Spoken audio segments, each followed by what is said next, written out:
There's a battle you're losing every morning, and you're not even aware of it. It's not against your alarm clock. It's not against traffic. It's something deeper, more invisible, more dangerous. It's a battle against the mental chaos you wake up with, against the thoughts that start running before you even realize it, against that autopilot that drags you along before you've made any decision. It happens to all of us because we've normalized starting the day by reacting to everything: our phone, our messages, other people's expectations. But what if there were another way? What if your mornings could become your sacred space of power? What if you had 10 small rituals that, no matter how you're feeling, could give you back mental control from the very first minute of your day? That's what we're going to do here. Not with empty quotes, not with theories, but with 10 actions that require no perfection, but do require intention, and that can completely change the way you live, starting with how you wake up. And before we begin today, I want to offer you something simple but powerful. Go to the comments and write, "From today on, my mornings are mine." Write it down and make it yours. It's your first decision of the day. Now, yes, let's begin. Stay with me, because if you apply what you're about to see, your mornings will never be the same again. First, before you look at your phone, take a moment to look within. It's automatic. You wake up. Your hand instantly reaches for the nightstand, and you unlock your phone almost without realizing it. Notifications, emails, headlines, social media. And without meaning to, you're no longer with yourself. You're somewhere else, in another life, inside someone else's problems. The worst part isn't that you lose time. The worst part is you lose focus. In the first few minutes of the day, your mind is still malleable, open, calm. And right in that state, you decide to fill it with noise. What do you think will happen after that? This isn't a war against technology. It's about putting things in their place, not starting your day by giving away your attention to everything outside of you before reconnecting with yourself. Because if the first voice you hear every morning isn't your own, then you're letting the world choose your mental state for you. Try this tomorrow. Instead of looking at your phone, sit down in silence for 1 minute. Breathe. Ask yourself, who do I want to be today? Not, what do I have to do? Not, who do I have to reply to? Who do you want to be today? How do you want to move through the world? What attitude will you choose? That moment of clarity, even if it only lasts 30 seconds, can reprogram your entire day. Because there's no mental mastery without direction, and no direction without presence. Don't start the day by connecting to the world. Connect to yourself first. Second, practice silent gratitude, even if you don't feel like it. Gratitude isn't always easy, especially not in the morning, especially not when you wake up tired, with unfinished tasks, with worries that have been hanging on your shoulders for days. In those moments, gratitude might feel like an exaggeration, or even a lie. But it's not. We're not talking about being thankful because everything's going well. We're talking about being thankful, even when many things are not. About looking around, just for a moment, and recognizing what's still standing, what you still have, what you could lose, but haven't. You can give thanks for the body you have, even if it's tired, for the roof over your head, even if it's not the place of your dreams. Folks, for the chance to try again, even if everything went wrong yesterday. For the simple fact that you're still here, breathing. You don't need to write it down. You don't even have to say it out loud. Just a second of awareness, a quiet mental phrase. Thank you for this day, even if it's not perfect. Stoic gratitude is not naive optimism. It's not denying pain or sugarcoating reality. It's choosing, even in the middle of chaos, not to completely lose perspective. Because when you do that, when you give thanks without obvious reasons, something shifts inside. Not magically, not all at once, but enough to keep you from starting the day from a place of lack. Gratitude, practiced in silence, is a way of remembering. Not everything depends on what's missing. Sometimes the strength you live your day with, African Station Saturday back on the daughter, called a day, depends on what's still here, what hasn't broken yet, what's still beside you, E colder save ni if you take it for granted. And if today you don't feel like being grateful, African Station Saturday, do it anyway. Even if it's clumsy, even if it's just a habit. Because some days, gratitude won't change the world, but it will change how you face it, and that's enough. Third, take your very first decision of the day seriously. It sets the tone for everything. It might seem like a small detail, but it's not. The first conscious decision you make upon waking sets the tone for how your mind begins to operate. It could be turning off the alarm and staying in bed for 15 more minutes, tossing around, or it could be sitting up, getting on your feet, going to the bathroom, drinking a glass of water. These actions, though small, are internal declarations. You're telling your brain, today I'm not in charge, or today I lead. Do you see the difference? Every time you consciously choose what to do, right after opening your eyes, you're training your mind. You're showing it that you decide, that you're not just reacting.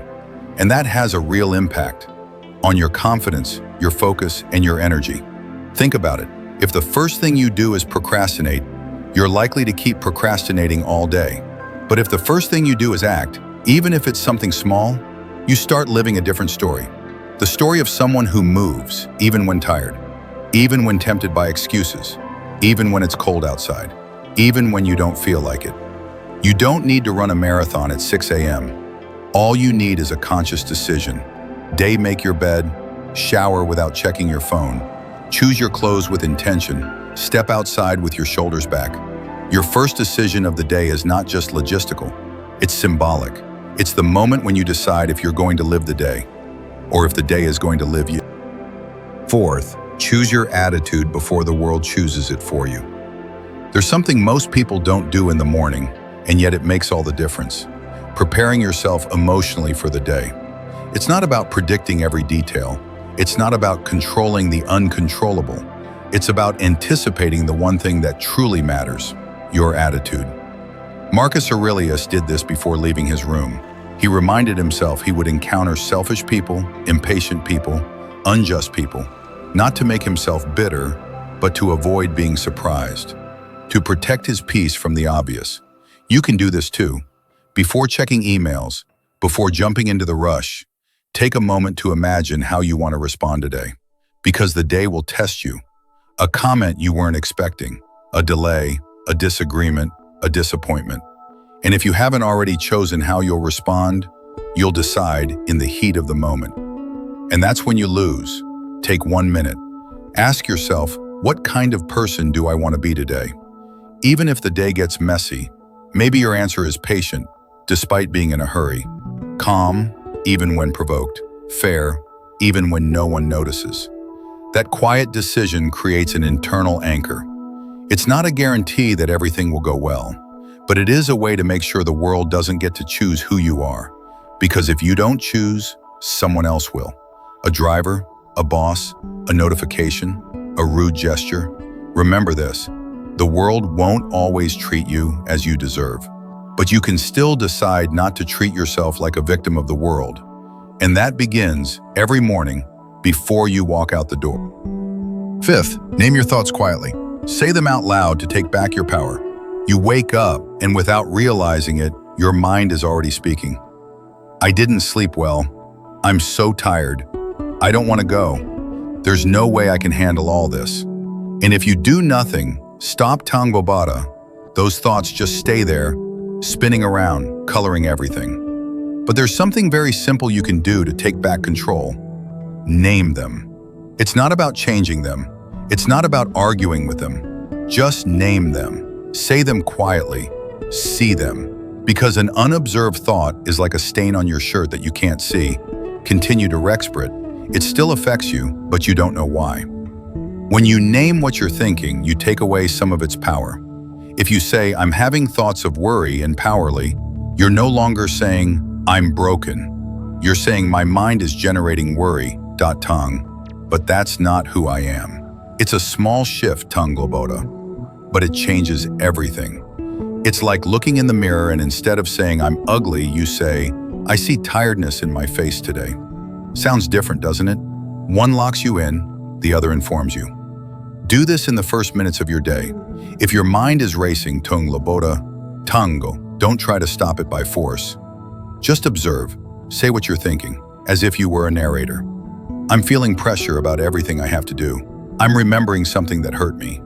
I'm anticipating a problem that hasn't even happened. You don't need an immediate solution. Just recognition, just awareness.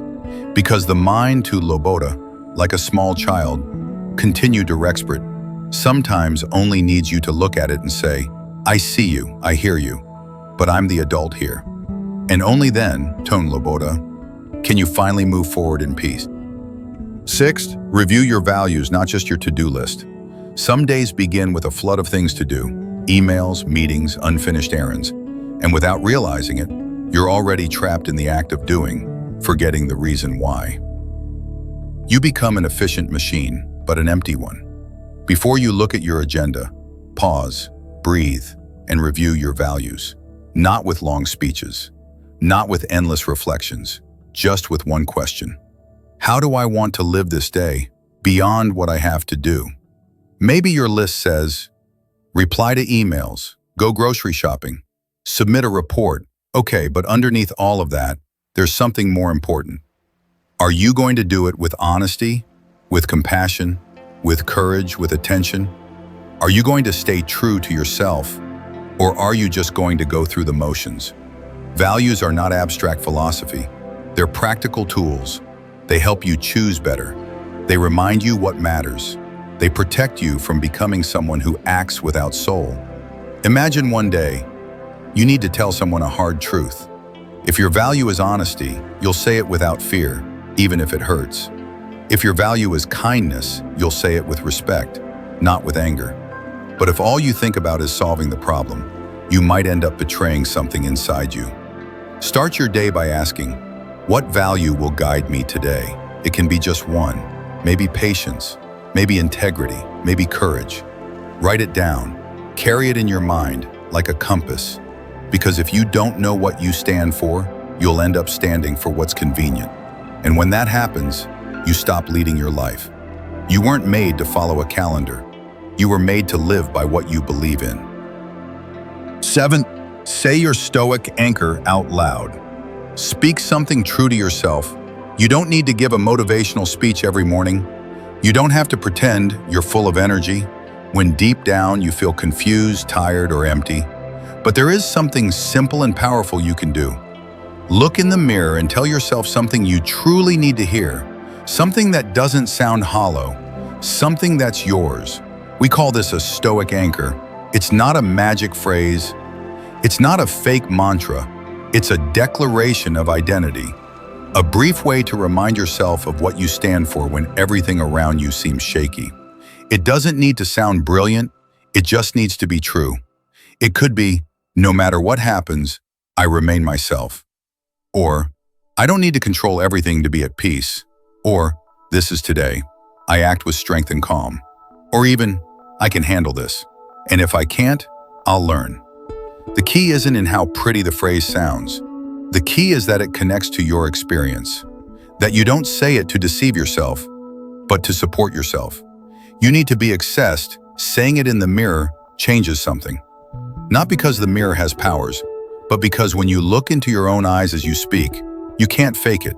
You can't lie to yourself without feeling it. And if you do this every morning, even for just a few seconds, you're sending a clear message to your mind. Someone is in charge here. Most people don't have a phrase that holds them up when the day goes sideways. They drift emotionally, depending on how others treat them or what goes right. You can choose differently. You can have a phrase that brings you back to center when you're about to explode, give up, or lose yourself in comparison. And you don't need to shout it. You don't need to repeat it like a robot. Just say it with honesty. Maybe quietly, maybe only to yourself, but say it with intention. Do it for a week, just 1 week. And you'll see that in the middle of a difficult moment, that phrase will come back, like your mind pulls it from the bottom of your pocket and reminds you exactly when you need it most. Because that's what powerful rituals do. They don't force you, they sustain you. And when you have a phrase that sustains you, it becomes much harder for the world to break you. Because you already decided, early in the day, who you're going to be, even when things get ugly. Eighth, breathe deeply for 1 minute. A single breath can change your entire day. Yes, you've heard it 1,000 times. Take a deep breath, pause, slow down, and you probably think it doesn't really help that much. But here, we're not talking about a relaxation technique. We're talking about something much deeper, an act of sovereignty. When you wake up, your body is already running, your mind too. Without realizing it, you're already in the shower, thinking about what you have to do. You're eating breakfast while looking at your phone. You say good morning to someone, but you're not really there. Everything is happening without you. And then the day moves on, and you feel you're tired, but don't know why. You're irritated, but can't explain it. You can't focus, no matter how hard you try. And often the answer is simple. You weren't there. You weren't with yourself. Just 1 minute of conscious breathing can change that. Just one. Sit at the edge of your bed, close your eyes, place your feet flat on the ground, inhale slowly, counting to 4. Hold for a moment. Exhale, also counting to 4. You don't have to meditate, you don't have to clear your mind. Just breathe with presence. Feel the air going in, feel it going out.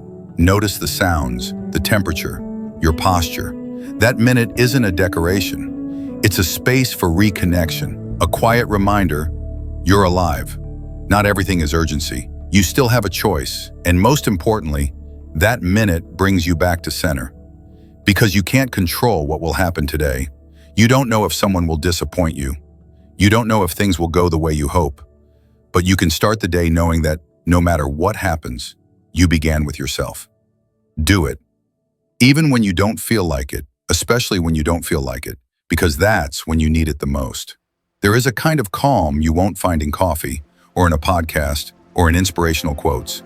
You find it when you decide for 1 minute to inhabit your body, to truly breathe, to return to yourself. And from there, everything you do after feels different, because this time, you're actually here.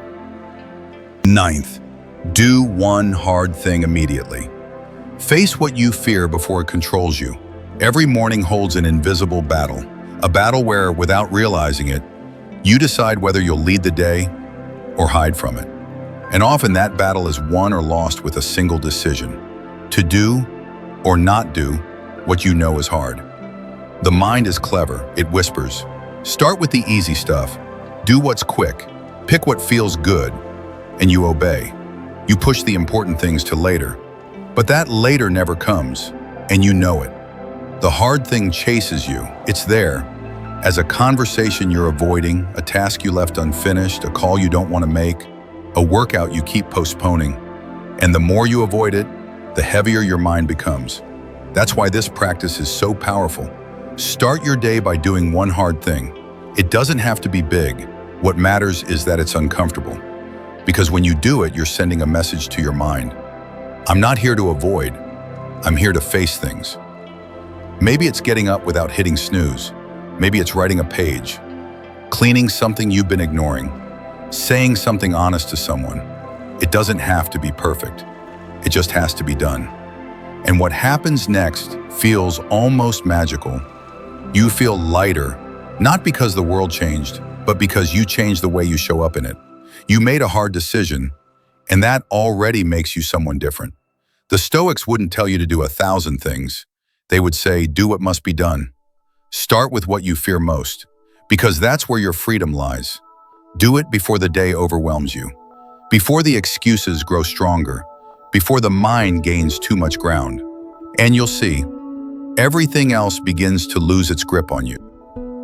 And finally, 10th, review how you slept, not just how you feel. Some mornings you wake up, and it feels like the world is heavy. Everything seems uphill. But be careful, it's not always your emotional state speaking. Sometimes, it's just your tired body, still unrested. And here's the common mistake, confusing a bad night's sleep with a bad life. Waking up tired doesn't mean you're lost. It doesn't mean you have no direction. It doesn't mean you're doing it wrong. It just means one thing: your body needs something. Maybe rest, maybe stillness, maybe kindness. Before assuming everything is going badly, check the basics. Did you sleep enough? Did you wake up in the middle of the night? Did you have restless dreams? Did you eat too late? Or go to bed with racing thoughts? Don't trust the emotional story that appears the moment you wake up. Your mind is influenced by your body, and a tired body interprets the world through dark lenses. Here's a small ritual that might help. When you wake up, give your sleep a score from 1 to 10. No judgment, just observation. And based on that, adjust your expectations. If you didn't sleep well, don't demand absolute clarity from yourself. Don't make major decisions in that state. Don't punish yourself for moving slowly. True discipline is not always about pushing harder. Sometimes it's about listening. And sometimes mastering your mind starts with being honest about your body. You've made it to the end. And if you're here, it's because there's something inside you that refuses to drift. Something that doesn't want to just survive the day, but live it with intention, with awareness, with inner strength. You've now seen 10 practices. None of them are complicated, none are magical, and yet if you apply them consistently, they can completely change how you begin your mornings. Because this isn't just about routines, it's about presence. Each morning is an opportunity, a quiet appointment with yourself, a space to choose how you want to live before the world chooses for you. And if you use those few minutes with clarity, then whatever comes next, the good, the difficult, the uncertain, will find you more rooted, more lucid, more prepared. And if this content resonated with you, if any of these 10 practices lit something up inside, subscribe, not out of obligation, but only if you feel that this channel could be your space. Your reminder each week that even on the hardest days, you can still lead your mind. Thank you for being here, for giving yourself this space, for choosing to grow, for wanting to be just a little better each day, even when it's hard. Remember, you cannot control the world, but you can control your mind, and that changes everything. That's your true freedom. That's your real power. And if this video gave you value, don't miss the next one, because what's coming might just be the missing piece you've been waiting for. Until then.